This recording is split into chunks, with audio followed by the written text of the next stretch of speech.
देखो आज हम लोग पॉलिटी के बहुत इंपॉर्टेंट एक चैप्टर डिस्कस करने वाले हैं, that is amendment of the constitution. तो इसमें हम लोग कैसे अमेंडमेंट होता है वो भी थोड़ा जान लेंगे, और बेसिकली कौन से अमेंडमेंट हमको पढ़ना ही है, जैसे आर्टिकल्स भी इंपॉर्टेंट है, अमेंडमेंट भी इंपॉर्टेंट है, ठीक है। तो वो हम लोग देख लेंगे। तो चलो वीडियो स्टार्ट करते हैं। तो सबसे पहले देखो अमेंडमेंट का मतलब क्या होता है। It is a alternation of certain provisions constitution में जो है, ऑल्टरनेशन सर्टेन प्रोविजन कॉन्स्टिट्यूशन में ऑल्टर कर सकते हो, और सर्टेन आप ऑल्टर नहीं, not consider amendment of the constitution. कुछ चीज आप ऑल्टर कर सकते हो, कुछ चीज आप ऑल्टर नहीं कर सकते हो।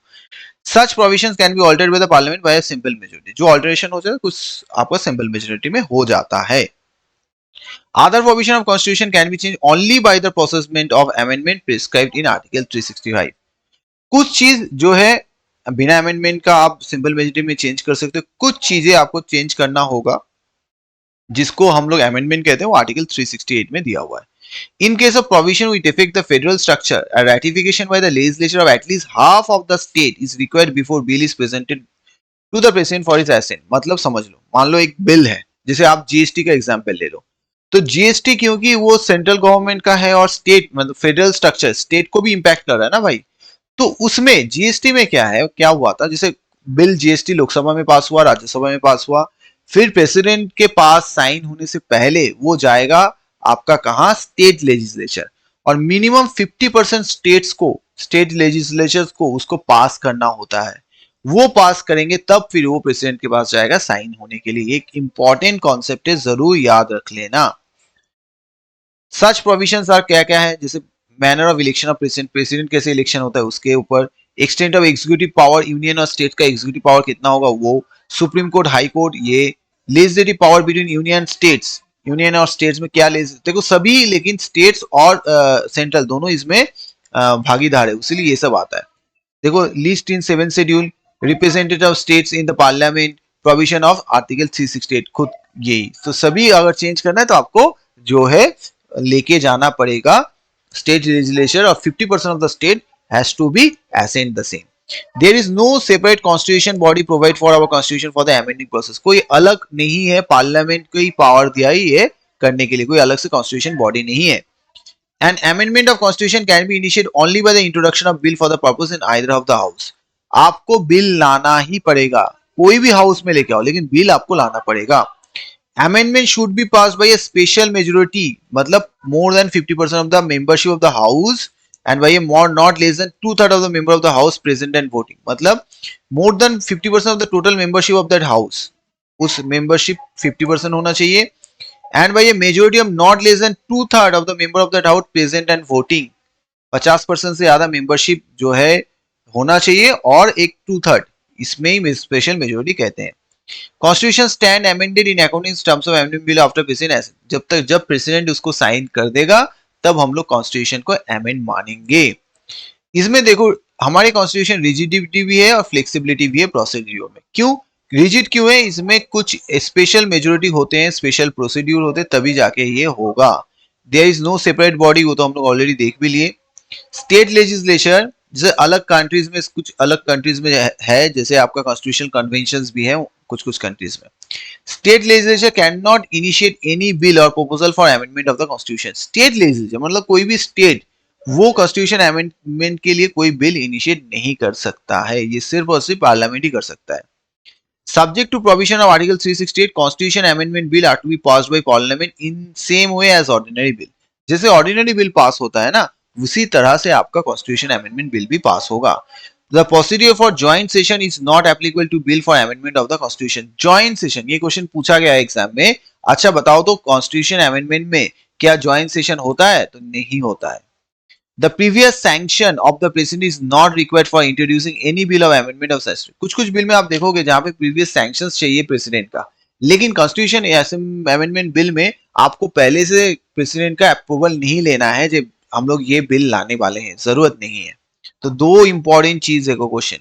Amendment of Article 368 in 1971 has made it obligatory for the President to give his assent to a bill for amendment of the Constitution when it presented to him after his passage of the legislature। बहुत important है, कोई भी bill अगर आपके पास 1971 में amendment जो हुआ था ना, उसके बाद से ये हो गया, प्रेसिडेंट को मैंडेटरी जो है साइन करना ही पड़ेगा if it is a amendment bill. अब कुछ हम लोग बात कर लेते हैं जो आपको कॉन्स्टिट्यूशन अमेंडमेंट है। सबसे पहले आपको फर्स्ट अमेंडमेंट जरूर कॉन्स्टिट्यूशन अमेंडमेंट करना होगा। इसमें 9 शेड्यूल को ऐड किया गया। 7 कॉन्स्टिट्यूशन अमेंडमेंट आपको पढ़ना पड़ेगा, क्योंकि इसमें क्या है, आपको implementation of state reorganisation act possible हुआ। इसमें स्टेट्स को part A, part B, part C बंद हो गया। इसके पहले जो कैटेगराइजेशन होता है ना, उसमें बंद हो गया। पार्ट सी को जो है यूनियन टेरिटरी बना दिया गया। The seats in Rajya Sabha and the union territory reallocate किया गया इसी अमेंडमेंट की तरह। और it also affected changes regarding appointment of additional and acting जजेस high court and their jurisdiction, इसको भी कर दिया गया। ठीक है। उसके बाद देखो 10th अमेंडमेंट में क्या है, दादरा एंड नागर हवेली को यहाँ पे इंक्लूड किया गया। ठीक है। 12th कॉन्स्टिट्यूशन में Goa, Daman and Diu as a union territory किया गया। 13th कॉन्स्टिट्यूशन अमेंडमेंट में क्या है, इंसर्शन ऑफ आर्टिकल 378 और नागालैंड के लिए, 378 नागालैंड के लिए। 14 में क्या है, पौंडीचेरी, कराईकल, माहे, येनेम फॉर्मर फ्रेंच टेरिटरी है ना, वो अभी यूनियन टेरिटरी ऑफ पौंडीचेरी बन के नाउ पुडुचेरी है। और इसमें क्या है, enabled the UTs of Himachal Pradesh, Manipur, Tripura, Goa, Daman Diu, उसको जो है लेजिस्लेचर और काउंसिल ऑफ मिनिस्टर्स दे दिया गया। 19 कॉन्स्टिट्यूशन अमेंडमेंट क्या है, article 324 was amendment amended to clarify the duty of election commission, election commission के लिए 19 अमेंडमेंट लेके आया गया। ठीक है। और it deprived the election commission of the power to appoint election tribunals for deciding election dispute of member of parliament state, मतलब इसमें इलेक्शन कमीशन को ये पावर जो है इलेक्शन ट्राइब्यूनल अपॉइंट का वो हटा दिया गया। 21st में क्या हुआ, सिंधी को 15 लैंग्वेज हिसाब से ऐड किया गया। 24th कॉन्स्टिट्यूशन अमेंडमेंट में क्या हुआ, it was retaliatory of act of parliament to neutralise the effect of judgement of Golaknath case जो हुआ था ना, उसको मिनिमाइज करने के लिए आना था। It affirmed the parliament power to amend any part of the constitution, including fundamental rights, by amending 368 and 13. It made obligatory for president to give. देखो इसमें क्या है, गोलकनाथ केस में बताया गया था ये अमेंड नहीं कर पाता है, पार्लियामेंट नहीं कर पाएगा, लेकिन इसमें क्या क्या नहीं, इवन फंडामेंटल राइट्स को भी अमेंड कर सकता है। ठीक है।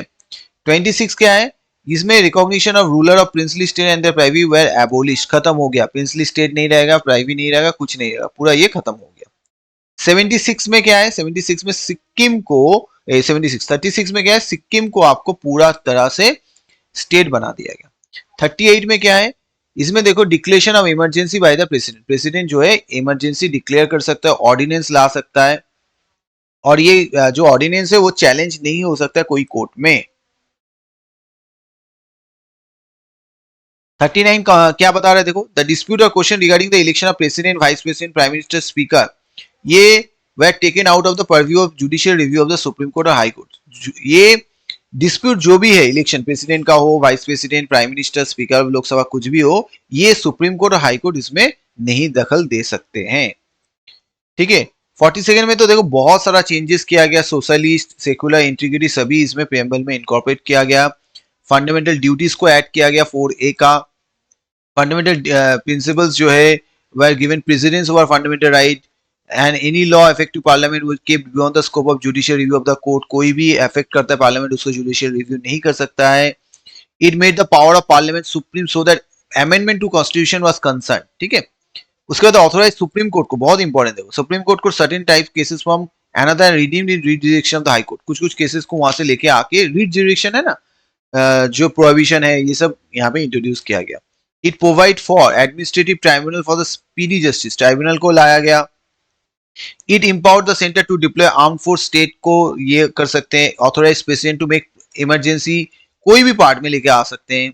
It obligatory for the president to act on the advice of the council of minister के ऊपर ही बेस करके उनको काम करना पड़ेगा। और tenure of Lok Sabha and state assembly by increase by 1 year. तो देखो बहुत सारा अमेंडमेंट इसमें हुआ था। 47 अमेंडमेंट को मिनी कॉन्स्टिट्यूशन भी कहा जाता है। 43rd में देखो, the 43rd amendment omitted many articles inserted by 42nd amendment. It restored the jurisdiction of Supreme Court and High Court which has been curtailed under, जो सुप्रीम कोर्ट और high court में जो जुडिक्शंस को कम कर दिया गया था, फिर से जो है इसमें ला लिया गया। 44 अमेंडमेंट में बहुत चेंजेस हुआ, इसमें देख लो आराम से।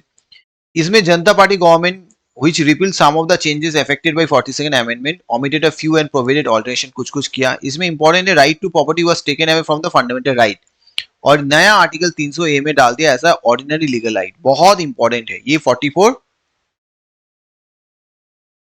कॉन्स्टिट्यूशन अमेंडमेंट एक्ट में ये लाया गया। Constitutionally, proclamation of emergency by the president could be questioned in the court on the ground of Malafide 47 has made it immune from judicial review. नहीं, अगर आप इमरजेंसी लाते हो तो ये जुडिशियल रिव्यू में है, लेकिन 42 में वो हटा दिया गया था. It brought revocation of proclamation under parliamentary control. Article 352 regarding national emergency, the words internal disturbance were substituted by the word armed rebellion. In internal disturbance को आर्म्ड रेबेलियन की जगह पे ऐड कर दिया गया. It authorise the president to refer back the advice of the council of minister for reconsideration but made it binding by the president to act on the. मतलब कोई भी है प्रेसिडेंट अगर चाहे तो उसको कोई भी डिसीजन उसको काउंसिल ऑफ मिनिस्टर्स के पास भेज सकता है, लेकिन काउंसिल ऑफ मिनिस्टर उसके बाद उसको कर दे तो बाउंड होते हैं उसको साइन करने के लिए. The court of the power of court to decide dispute regarding the election of prime minister and speaker was restored. Prime minister और स्पीकर ये हटा दिया गया था 47 में, लेकिन अब कर दिया गया फिर से.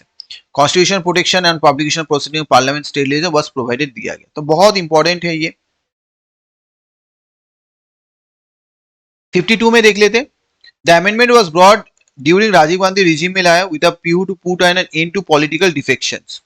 इट एडेड 10 शेड्यूल इसमें लाया गया. Constitution containing disqualification in case of defection from parliament. Defection का मतलब है एंटी डिफेक्शन बिल लाया गया था. मतलब मान लो आप कोई बैनर से जीतते हो, कोई पार्टी का बैनर, मान लो आपने कांग्रेस के टिकट से जीता और जीतते ही आप बीजेपी के पास चले गए, तो कांग्रेस उस टाइम क्या कर सकता है, आपके अगेंस्ट में उस एमएलए या एमपी के अगेंस्ट में जो है एंटी डिफेक्शन लॉ ला सकता है. और इसमें क्या होगा, उसका जो है मेंबरशिप चला जा सकता है. 55th कॉन्स्टिट्यूशन अमेंडमेंट क्या है? The formation of Arunachal Pradesh took place with special power. 56 में गोवा होगा. गोवा वॉज फुल फ्लेजेड बना दिया गया. 58 में क्या है? Hindi authoritative text, Hindi was provided as a by the people of India by the president. Authoritative text of constitution in Hindi. ठीक है. 61 में क्या हुआ?